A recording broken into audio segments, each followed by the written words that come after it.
우리가 부활하신 주님을 찬양합니다. 이 어둠의 문, 죽음의 문, 이 문을 여시고 죽음이 끝난 것, 끝이 아님을 보여주신 예수님을 찬양합니다. 대개들 보면 사람들은 죽으면 다 끝이야 이렇게 이야기들 하잖아요. 죽으면 뭐라고요? 끝이라는 거예요. 다 끝이라는 거예요. 물론 이 세상에서의 삶은 끝일 수도 있는 거죠. 그런데 그것으로 끝나는 것이 아니라 예수 안 믿는 사람은 지옥에 들어가서 뭐 언제까지라고 할 것도 없이 하여튼 뭐 이 세상 끝날까지 아니면 뭐 이 세상만 아니라 뭐 하여튼 모든 우주 만물이 끝날 때까지 지옥에 있어야 돼요. 근데 예수 믿고 구원받은 사람들은 저 하늘 저 천국에서 하나님과 영원히 함께 거하시는 줄 믿으시길 바랍니다. 이거 얼마나 큰 축복인지 몰라요. 그래서 부활절을 맞은 여러분에게 정말 더욱더 하나님의 은혜가 충만하기를 주님의 이름으로 축원합니다. 한번 따라하시길 바랍니다. 예수님 부활하셨습니다.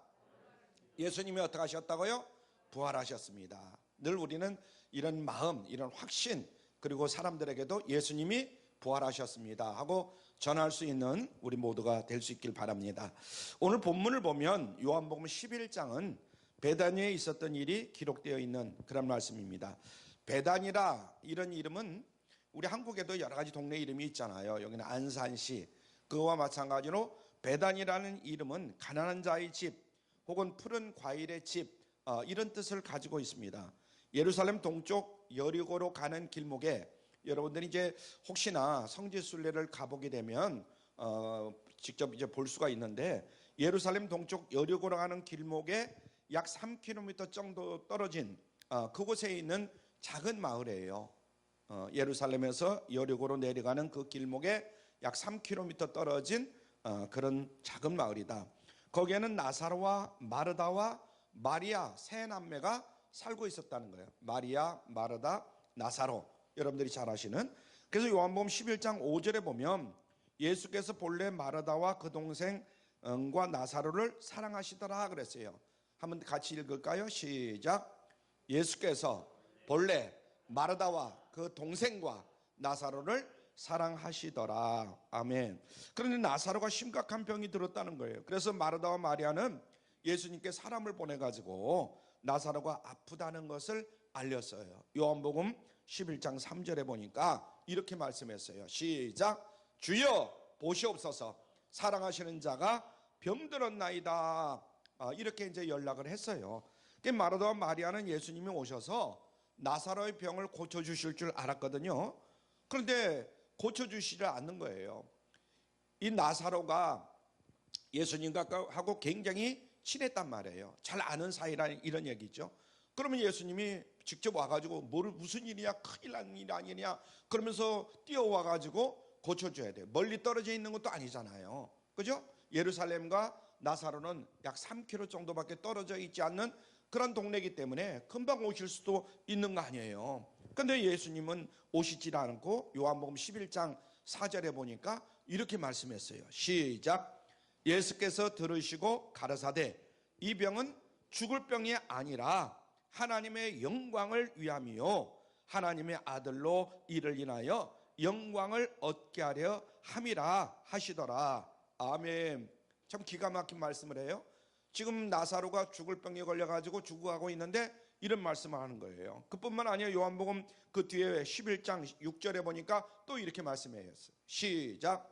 나사로가 병들었다 함을 들으시고 그 계시던 곳에 이틀을 더 유하고 이런 말씀이 있어요. 예수님은 나사로와 마르다와 마리아 자매와 가까우셨고 아끼고 사랑하는 그런 관계였다 하는 것은 요한복음 11장 그 5절에도 잘 나와 있죠. 그런데 예수님은 아프다는 나사로의 소식을 들으시면서 계시던 곳에서 이틀을 더 머무시는 거예요. 왜 그랬는지 우리는 그 예수님을 직접 만나서 물어보고 싶은데도 알 길이 없는 거예요. 왜 말씀을 안 왔기 때문에.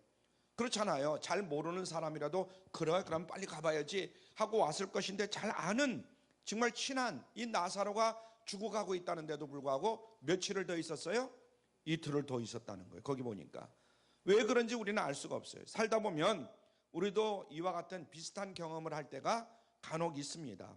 당장 하나님이 도우시면 정말 너무나 편하게 모든 문제가 잘 풀려나갈 것 같은데 하나님이 도와주시질 않는 거예요. 그래서 우리가 때로는 기도하잖아요. 하나님, 저에게 이러이러한 힘든 일이 있습니다. 하나님 도와주세요. 물론 하나님이 도와주시는 그런 일들이 금방금방 일어나기도 하지만 때로는 좀 기다려라. 그죠? 그래서 어떤 때는 1년도 기다리고 어떤 때는 10년도 기다리고 어떤 때는 20년도 기다리고 무작정 기다릴 때가 있어요. 왜 바로 내 기도를 들어주면 참 좋겠는데.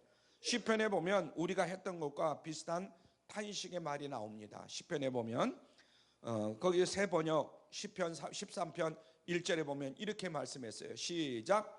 주님, 언제까지 나를 잊으시렵니까? 영원히 잊으시렵니까? 언제까지 나를 외면하시렵니까? 그렇죠? 언제까지 나를 잊으시렵니까? 영원히 주님 나를 잊어버리시려고 하십니까? 언제까지 나를 외면하시려고 하십니까? 이렇게 하나님 앞에 기도할 때도 간혹 있다 이 말이에요. 또 그 다음에 보면 시편 35편 17절 세 번역에 보면 이런 말씀이 있어요. 시작. 주님, 언제까지 보고만 계시렵니까? 주님이 보고 계시는 건 틀림없어. 그러니까 주님 언제까지 보고만 계시렵니까? 그러면서 시작. 내 목숨을 저 살인자들에게 건져 주시옵소서. 정말 저 살인자들에게 건져 주십시오 이렇게 기도하기는 우리가 지금은 그렇게 기도는 안 할지 모르지만 이 정말 살인자들에게 살인을 당할 정도의 그 아픔이 있잖아요. 그런 위험이 도사리고 있잖아요. 그런 데서 건져 주시면 좋겠는데 하나님은 때로는 그것을 금방 들어주실 때도 있지만 못 들은 척하고 안 들어주실 때도 있다 이런 얘기예요. 그래서 우리는 때로는 실망하기도 하고 낙심하기도 하니요. 아이고 하나님 믿어봐야 그렇다. 그래서 세상으로 간 사람들도 간혹 있습니다. 우리가 원하는 방법으로 일하시지 않는 것 같아도 하나님은 하나님의 때에 하나님의 방법으로 일하신다는 것을 우리가 알아야 될 줄로 믿습니다. 때로는 우리가 사람의 말을 듣는 것 같지만은 그렇지 않아요. 하나님께서 하나님의 방법대로 하나님의 때가 될 때까지 기다리신다 이 말이에요.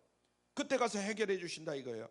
그러므로 모든 것에는 하나님의 때가 있고 하나님은 하나님의 뜻에 따라서 일을 하신다 하는 거 잊지 않기를 바랍니다.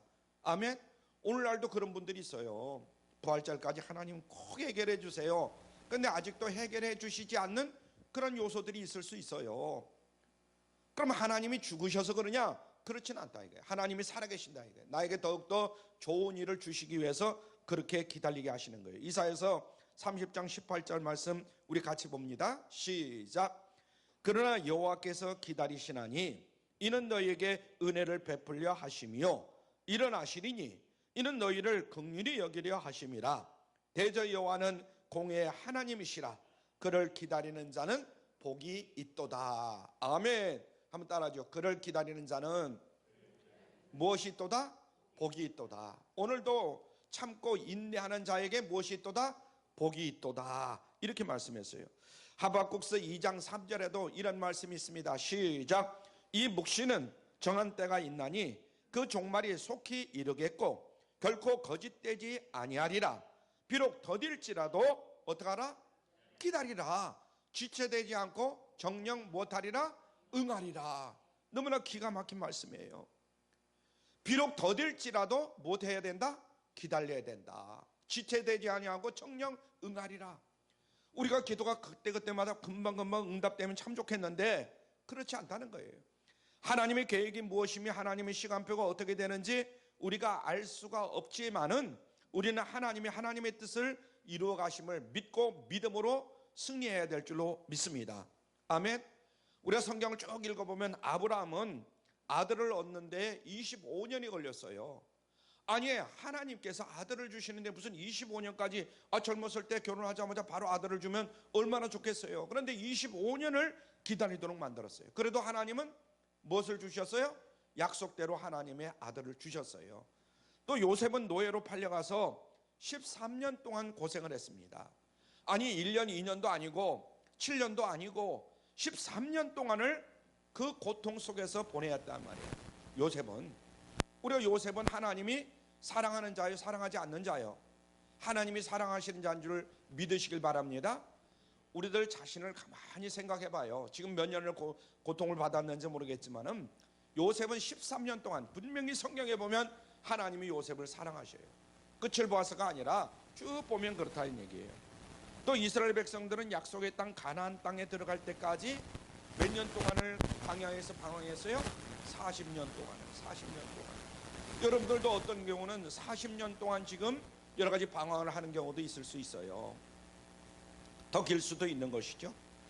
목동 다윗은 사무엘에게 기름을 부음을 받았어요. 그래서 금방 왕이 될 줄 알았는데 금방 왕이 안 됐고, 또 왕이 되어서도 자식한테 부모가, 정말 생각해 보세요. 우리가 한번 입장을 뒤바꿔서 내가 부모인데 자식이 나를 죽이려고 칼을 들고 쫓아다니는 거예요. 그걸 도망 다니는 거예요.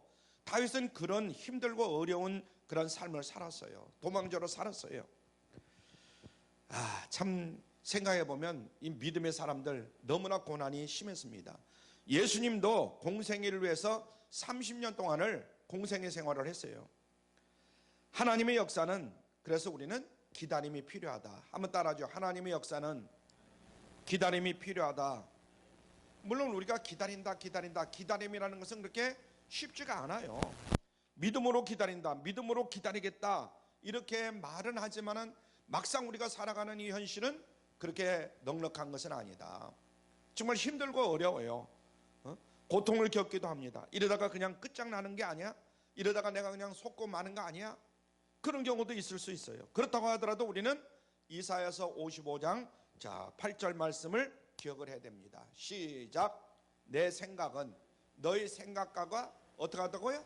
다르며 내 길은 너의 길과 어떻게 하다고요? 달라서. 굉장히 중요합니다. 하나님의 생각, 하나님이 가시는 길, 하나님이 나를 계획하시고 인도하는 그 길은 다르다는 거예요. 하나님의 뜻과 내 뜻이 다르다는 거예요. 때로는 우리가 왜 하나님 그렇게 인도하지 않았습니까? 왜 하나님 나에게 그런 축복을 안 줍니까? 하고 정말 부르짖어 기도하지만은 때로는 오히려 내 생각과 다르고 내 길과 다른 길로 인도하는 경우도 굉장히 많다 이 말이에요. 이해가 되십니까?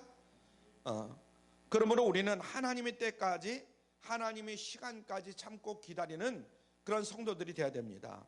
참고 견디는 일에 승리해야 될 줄로 믿습니다. 아멘. 예수님이 서두르지 아니하시는 동안 결국 어떻게 됐느냐? 이 나사로가 죽음을 당하고 말았어요. 요한복음 11장 거기 17절 한번 봅니다. 17절 시작. 예수께서 와서 보시니 나사로가 무덤에 있은지 이미 무엇이더라? 나흘이더라. 아니 진작에 오셔서 이왕 살려주려면 살려주시지, 지금 무덤에 있은 지가 벌써 나흘이라는 거예요. 그래서 요한복음 11장 19절에 보니까 시작. 많은 유대인이 마르다와 마리아에게 그 오랍의 일로 위문하러 왔더니, 많은 유대인들이 이제 뭐 아는 사람도 있고 뭐 그런 사람들이 있을 거 아니에요. 많은 유대인들이 마르다와 마리아에게 그 오랍의 일을 위문하러, 죽어서 어떡하냐, 정말 안 됐다, 마음이 아프다, 막 위로하러 왔더라는 거예요. 당시 유대인들은 죽은 사람의 영혼을 죽은 후에 3일 동안을 그냥 둔다는 거예요. 왜 그러냐면 죽은 영혼이 또 돌아다니다가 다시 몸 안으로 들어갈 수 있기 때문에 3일 동안은 장사 지내지 않는다는 거예요. 이해가 되십니까? 우리나라도 그런 경우도 많이 있었어요. 옛날에 3일, 4일 동안. 그래서 죽은 영혼이 다시 들어가서 살아난 사람도 간혹 있어요. 많이 한 게 아니라 제가 들어본 분도 한두 명 계시는 거거든요. 그래서 약간 유대도 그런 아마 풍습이 있었던 것 같아요. 그래서 3일 동안은 죽은 자를 장사 지내지 아니하고 그냥 두는 거예요. 그런데 이제 3일 동안 만약에 시체가 썩고 영혼이 들어가지 않으면 이제는 부패했구나. 그러므로 나사로가 무덤에 있은 지 나흘이 되었다는 것은 나사로의 죽음을 확실하게 여겼다는 거예요. 아, 나사로는 이제 죽었구나. 왜냐면 영혼이 들어가질 않으니까. 그러므로 나사로가 무덤에 있은 지 나흘, 사흘이 되었다는 것은 나사로의 죽음을 확실히 모든 사람이 다 알고 있었다, 이런 얘기입니다. 그때 예수님께서 이제 찾아온 거예요. 그러면서 마르다가 이렇게 말합니다. 요한복음 11장 21절로 22절에 보니까 이렇게 얘기해요. 마르다가 시작. 주께서 여기 계셨더라면 내 오라비가 죽지 아니하였겠나이다. 그러나 나는 이제라도 주께서 무엇이든지 하나님께 구하시는 것을 하나님이 주실 줄 아나이다. 기가 막힌 말이에요. 지금 여러 가지로 풍습과 무슨 지금까지 하던 건 사흘 지나면 다 끝나는 건데, 그래도 주님께서 뭔가 구하면 주실 줄 안다는 거예요. 마리아도 예수님께 똑같이 말했죠. 요한복음 11장 32절 우리 한번 봅니다. 32절 시작. 주께서 여기 계셨더라면 내 오라비가 죽지 아니하였겠나이다.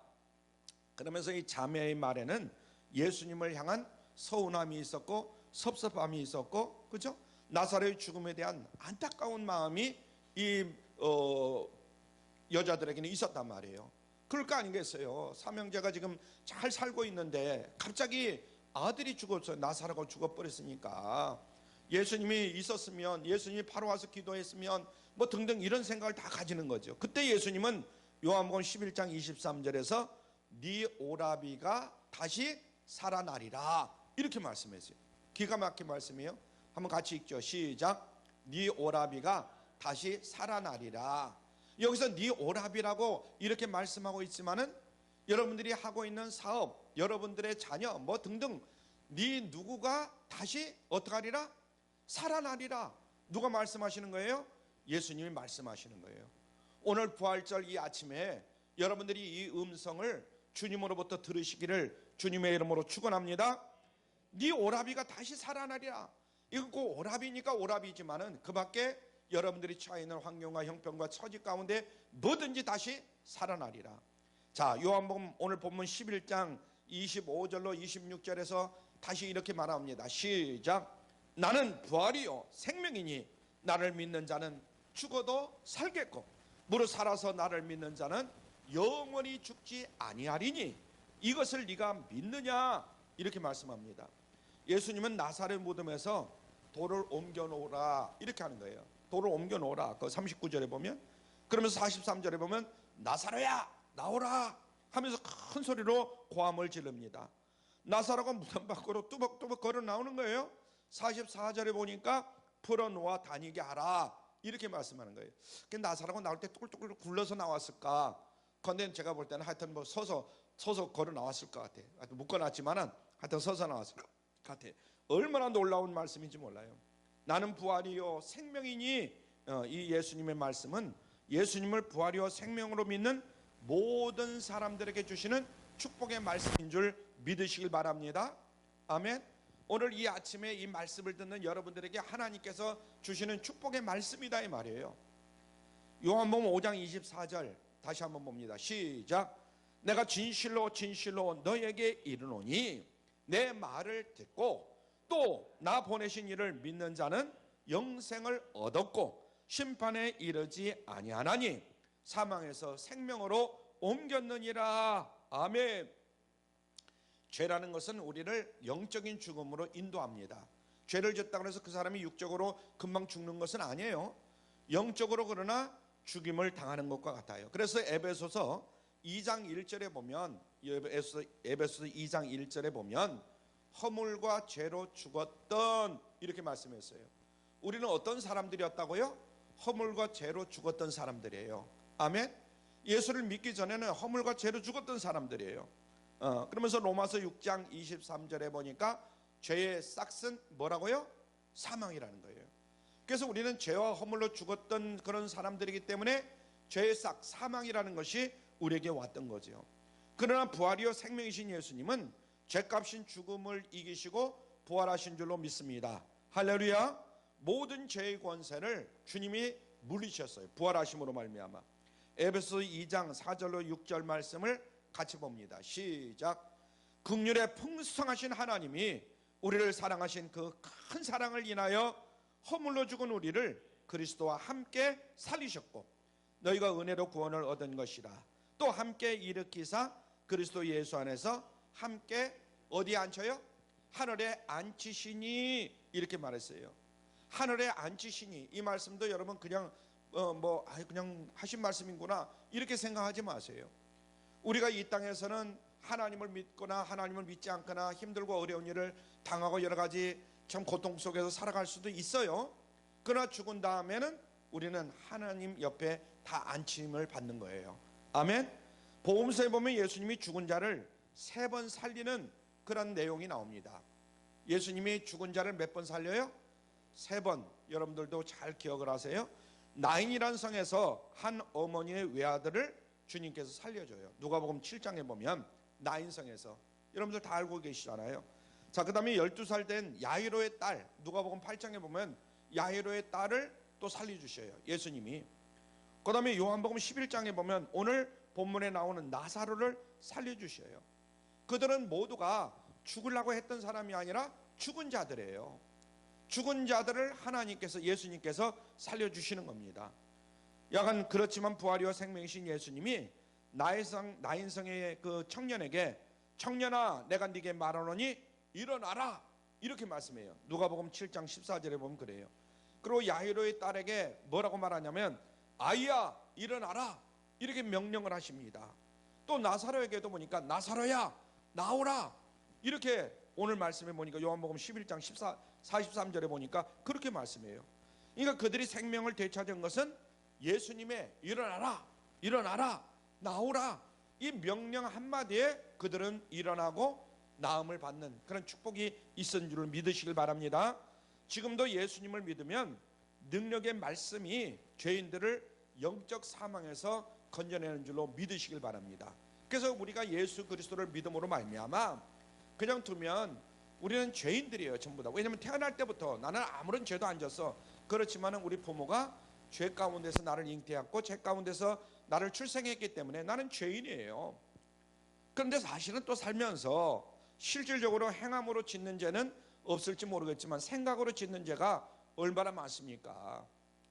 저 친구 말이야, 그러면서 그걸 빼앗고 싶고 내가 가지고 싶고 뭐 이런 것까지 다 치면 뭐 말도 못하게 많아요. 그래서 우리는 죄인이라고 고백할 수밖에 없어요. 누구나 다 죄인입니다. 어떤 사람들 서로 이야기하다 보면 나는 죄가 하나도 없다는 거예요. 그것은 실질적으로 범한 죄를 얘기하는 거지만 생각으로 마음으로 지은 죄는 뭐 말할 것도 없는 거거든요. 그러니까 그런 말을 하는 건 맞는 말이에요, 틀린 말이에요? 잘 모르겠어요? 틀린 말이죠.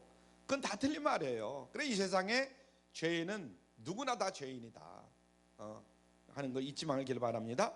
지금도 예수님을 믿으면 능력의 말씀이 죄인들을 영적 사망에서 살려내심을 믿으시길 바랍니다. 그래서 사도 바울은 고린도후서 5장 17절에서 이렇게 말씀합니다. 시작. 그런즉 누구든지 그리스도 안에 있으면 어떻게 했다고요? 새로운 피조물이라. 이전 것은 지나갔으니 보라 새 것이 되었도다. 아멘. 요즘은 AI 시대라고 그래요. AI, 이제 인공지능 시대다 그러는데 앞으로도 아마 인공지능 시대 발전의 발전을 거듭할 것입니다. 지금 세상에 살고 있는 사람은 상상하기도 어려운 그런 시대, 엄청난 세상이 펼쳐지고 있어요. 사실 죄송스러운 얘기지만 저는 핸드폰도 요즘은 핸드폰도 잘 작동을 못하겠어요. 그전에 훤히 알았던 건데.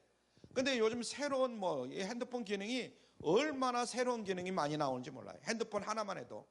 근데 그 밖에 다른 건 말도 못해요. 그러니까 우리가 생각하는 거 이거는 옛날 생각이다 이렇게 해도 과언이 아니에요. 저도 손주들이 이제 우리 영민이하고 대화를 하면 어떤 때는 말이 막혀요. 말이 안 돼. 그거 말하는 얘기를 잘 못 알아들어요. 한국말을 잘하는데 제가 못 알아듣는 경우도 많아요. 어떤 세상에 펼쳐질지 몰라요. 그래서 아무리 발전한다 하더라도 인간이 어찌할 수 있는 게 있는데 그것은 바로 죽음이에요. 죽음. 아무리 이 세상이 발전하고 발전을 거듭한다 할지라도 죽음이라는 것은 누구에게나 찾아오는 겁니다. 우리의 생명이 100살, 앞으로 120살 더 수명이 연장된다 하더라도 그 다음은 무엇이 따라요? 죽음이 올 수밖에 없는 거예요. 죽음을 해결할 수 있는 방법도 없고 죽음을 없앨 수 있는 그런 사람도 있을 수가 없어요. 죽음은 누구나 다 맞이할 수밖에 없는 것입니다. 보통 죽을 때가 되면은 세 가지를 알 수가 있다는 거예요. 세 가지를 한번 여러분들 한번 가만히 보세요. 사람은 누구나 어떻게 한다고요? 죽는구나. 그래서 우리 주변에 보면 정말 훌륭하고 정말 법 없이도 살 것 같고 아니면 인격적으로 정말 닮고 싶고 그런 분들이 있잖아요. 그런데 어느 날 성경이 신문이나 방송이나 이런 데 보면 죽었다고 그래요. 그러니까 나도 언젠가는 못하는구나, 죽는구나. 그 다음에 나 혼자 죽는구나. 우리가 같이 죽자 하더라도 같이 죽을 수가 없는 거예요. 밤은 1초 1분이라도 먼저 죽거나 내가 먼저 죽거나 그 사람이 먼저 죽거나 그런 것이죠. 대개 보면 같이 죽을 수가 없어요. 그러니까 나 혼자 죽을 수밖에 없다. 나 혼자 주님 앞에 설 수밖에 없고 나 혼자 갈 수밖에 없다. 나의 사랑하는 아내, 나의 사랑하는 남편, 나의 사랑하는 자녀들 같이 가면 좋을 것 같은데 절대로 같이 가지를 못한다. 세 번째, 아무것도 가져갈 수가 없어요. 내가 지금 나름대로 열심히 벌지요. 열심히 모아놓지요. 내가 이거 정말 다 쓰고 가야지. 쓰고 가긴 뭘 쓰고 갑니까? 그냥 쌓아놓고 가는 거죠. 그래서 다른 사람들 보면 저거 욕심이에요, 욕심. 근데 자기는 몰라요. 욕심인 걸 몰라요. 죽으면 죽음으로 끝나는 거예요. 반면에 사람은 세 가지를 모른다는 거예요. 세 가지를 아무것도 가져갈 수 없구나. 그 다음에 이제 세 가지를 모른다는 거예요. 자, 첫째, 언제 죽을지 모른다. 우리가 언제 죽을지 몰라요. 두 번째, 어디에서 죽을지 몰라요. 여기에서 죽을지, 집에 가서 죽을지, 어디 뭐 교통사고로 죽을지, 뭐 할지, 누구도 어디에서 죽을지를 모르고 살아요. 서울서 죽을지, 안산서 죽을지, 또 어느 지역 가서 살다가 죽을지, 그 다음에 어떻게 죽을지도 모른다는 거예요. 에이, 아침부터 재수없는 소리만 한다 이렇게 생각하지 마시고 우리들 자신을 한번 생각해 봐야 돼요. 어떻게 죽을지 아무도 몰라요. 신문에 방송에 이런 데 나는데 보면 참 굉장히 참 어떻게 보면 어떻게 그렇게 죽을까 이런 생각도 해봅니다. 얼마 전에 엊그저께인가 유명한 그 가수가 하나 죽었잖아요. 예? 연세도 많으시긴 많으시지만은 그냥 부엌에서 그냥 쓰러져서 죽은 거예요. 누가 그렇게 죽을 줄 누가 압니까? 결국 인간은 죽음 앞에 무기력한 존재에 불과하구나 하는 것을 우리가 깨달을 수가 있어요. 죽음은 누구도 피할 수가 없어요. 그래서 성경에 히브리서 9장 27절에 보니까 한 번 죽는 것은 사람에게 무엇한 것이요? 정하신 것이요.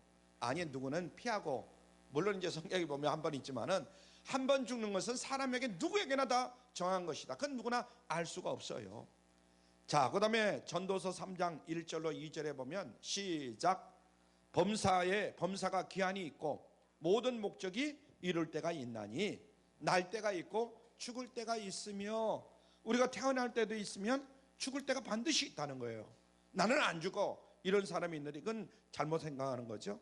그러나 예수님은 죄와 죽음의 권세를 이기신 줄로 믿으시길 바랍니다. 그래야 예수 믿는 우리에게는 부활과 영원한 생명을 얻도록 만들어 주신 겁니다. 그래서 부활절이 오늘이 축복의 날이고 소망의 날이에요. 그래서 부활절이 기쁜 거예요. 예수님이 부활이 없었다면, 죽은 자가 다시 사는 것이 만약에 없었다면 이 세상 사람들 가운데 가장 불쌍한 사람이 바로 예수 믿는 우리일 거예요. 우리가 부활의 그런 것을 누리지 못한다면 얼마나 불쌍합니까? 오늘 주일날 세상 사람들처럼 밖에 나가가지고 참 놀고 그러면 얼마나 좋겠어요. 그런데 성전에 와가지고 이 딱딱한 말씀을 들어야 되고, 그러니까 얼마나 어떻게 보면 불쌍합니까? 그러나 그렇지 않다. 우리는 부활할 줄로 믿으시길 바랍니다. 부활은 틀림없이 진리입니다. 성경에는 수많은 사람들이 부활의 증인이에요. 고린도전서 15장 5절로 8절 말씀을 봅니다. 시작. 게바에게 보이시고 후에 12 제자에게와 그 후에 500여 형제에게 일시에 보이셨나니 그 중에 지금까지 태반이나 살아있고 어떤 이는 잠들었으며 그 후에 야고보에게 보이셨으며 그 후에 모든 사도에게와 맨 나중에 만삭되지 못하여 난 자 같은 내게도 보이셨느니라. 아멘. 그 당시 부활하신 예수님을 직접 본 사람들이 이렇게 많았다는 거예요. 아직도 살아있다는 거예요. 물론 죽은 사람도 있죠. 어떻게 죽은 자가 다시 살아날 수 있냐? 예수님의 부활을 이해할 수 없다, 그러면서 믿을 수 없다, 이렇게 생각하는 사람들도 많이 있었지만은 그것을 직접 보고 믿는 사람들도 많이 있었다는 거예요. 우리 머리로 이해할 수 없고 이해가 안 되면 믿을 수 없을 수가 있어요. 여러분들도 그렇잖아요. 어떤 세상 돌아가는 일 보면 그건 믿을 수가 없어. 어떻게 그런 일이 있을 수 있어? 이렇게 생각하는 사람들이 굉장히 많아요. 세상 일들도. 근데 내가 경험한 거, 내가 알고 있는 지식선에서 이루어지면 맞아 이렇게 얘기하지만 그 밖에서 일어나는 거는 그런 일이 있을 수가 없다는 거예요. 절대 그럴 일이 있을 수 없다는 거예요. 그런데 세상에는 그런 일이 많이 있어요, 없어요? 많이 있어요. 내가 생각하지도 못하고 내가 직접 보지도 못하고 알지도 못하는 그런 일들이 얼마나 많은지 몰라요. 다시 말씀드리지만 휴대전화 내가 다 알고 쓰느냐 이거예요. 그렇지 않잖아요. 그냥 쓰는 거예요. 다 알고 쓰지 못해요. 여러분들이 자동차 운전을 하고 다니는데 자동차에 대해서 고장나면 이건 어디가 고장났고 어디가 뭐하고 아는 사람도 있지만 대부분 다 그냥 운전만 할 줄 알아요. 저 같은 경우도 지금 50년을 50년을 운전을 하고 다니지만은 도대체가 차에 대해서는 모르는 거예요. 펑크나고 이런 거야 알겠지만은. 그래서 이해가 안 돼서 나는 못 믿겠다 이렇게 말하는 사람들은 대부분 어리석은 사람이다. 그렇잖아요. 우리가 이해가 돼야만 꼭 믿습니까? 이해가 안 돼도 믿어야 되는 것들이 너무나 많아요. 특히 이제 창조주 우리 하나님께서 하시는 일은 정말 믿음이 가지 않는 일이 얼마나 많은지 모릅니다. 여러분, 하나님의 말씀, 성경 말씀을 읽으면 전부 이해가 됩니까? 사실은 이해가 되질 않아요. 어떻게 이런 일이 있을 수 있느냐? 인간의 생각 가지고는. 아까도 쭉 얘기했지만 아브라함이 등등등등 세상에 일어나는 일들 보면 이건 도저히 일어날 수 없는 일인데 이런 일들이 일어난다 이 말이에요. 그럼 우리는 무엇으로 이 일을 어떻게 해야 돼요? 믿어야 돼요. 믿어야 돼요. 믿음으로 그 말씀을 받고 믿음으로 그 말을 믿어야 돼요. 성경 말씀은 이해하는 그런 말씀이 아니라 믿어야 하는 말씀입니다. 한번 따라하죠. 성경 말씀은 이해하는 말씀이 아니라 믿어야 한다. 믿어지지 아니하면 은혜가 되질 않아요. 여러분들도 그렇잖아요. 때로는 오늘은 은혜가 없어. 그것은 믿어지지가 않는다는 거예요. 그런데 하나님의 말씀은 믿음으로 받아야 돼요. 아멘 하고 할렐루야. 그래야 부활이 하나님의 행하신 위대한 역사인 것을 여러분들이 깨달을 수가 있어요. 부활이 믿어집니까? 어떻게 죽은 자가 살아나고 그럴 수가 있어요. 예수님은 우리에게도 나는 부활이요 생명이니 나를 믿는 자는 죽어도 살겠고 무릇 살아서 나를 믿는 자는 영원히 죽지 아니하리니 이것을 네가 믿느냐 이렇게 말씀하고 있어요. 이 물음에 우리 모두가 아멘 이렇게 대답할 수 있어야 될 줄 믿습니다. 우리가 믿으면 예수님의 부활이 나의 부활이 되고 예수님의 생명이 나의 생명이 되고 예수님의 승리가 나의 승리가 됨을 깨달을 수 있길 바랍니다. 할렐루야. 신앙은 부활하신 예수님을 믿는 거예요. 한번 따라하죠. 부활하신 예수님을 믿는 것이다. 우리 신앙입니다. 예수님이 부활로 숨어 지내던 제자들이 부활하신 예수님을 만나고 그리고 이제 성령의 충만함을 받게 됩니다. 성령의 충만함을 받고 나고 그리고 나서는 부활의 산 증인들로 살아가는 거예요. 죽음을 무서워하지 않는 거예요. 부활을 믿는 우리도 세상으로 나가서 부활하신 예수님을 힘있게 전해야 될 줄로 믿습니다. 그래서 내 자신도 사실은 변화된 모습을 우리가 보여야 돼요. 부활의 기쁨을 그래서 함께 나눠야 돼요. 죄송스러운 얘기지만 저는 money is number one. 중학교 1학년 이제 딱 들어가고 나서 돈이 최고다. 왜냐면 어릴 때에 우리 집안이 잘 살다가 제때 아주 폭삭 망했거든요. 그러니까 돈에 대한 그 애착심이 말도 못했어요. 그래서 너무 자주 말씀을 드리니까 여러분들이 다 알고 계시겠지만은 내 공부방 위에다가 money 영어로 그것도 이제 영어 처음 배웠으니까 money is number one 이렇게 딱 써놨어요. 그러니까 늘 학교 갔다 오거나 가기 전에도 한번 뒤다보고 늘 돈이 최고다, 돈이 최고다. 그렇게 사는 사람이었는데 돈을 나름대로 모아보니까 돈이 최고가 아니더라 이거예요. 그것을 늦게서 깨달은 거예요. 사랑하는 성도는 물론 우리가 살아가는 데 있어서 돈이 있어야 돼요. 돈이 없이는 아무것도 할 수가 없잖아요. 돈이 있어야 돼요. 그러나 돈이 최고는 아닙니다. 살아계신 하나님이 최고다 이 말이에요. 오늘 말씀대로 한다면 부활하신 예수님이 최고입니다. 아멘. 한번 따라죠. 예수님 부활하셨습니다. 여러분 예수님을 믿으시고 부활하신 예수님을 열심히 전하시길 바랍니다. 부활과 영생의 기쁨으로 사시고 부활과 영생의 신앙을 전하시면서 믿음의 승리자들이 다 되기를 주님의 이름으로 축원합니다.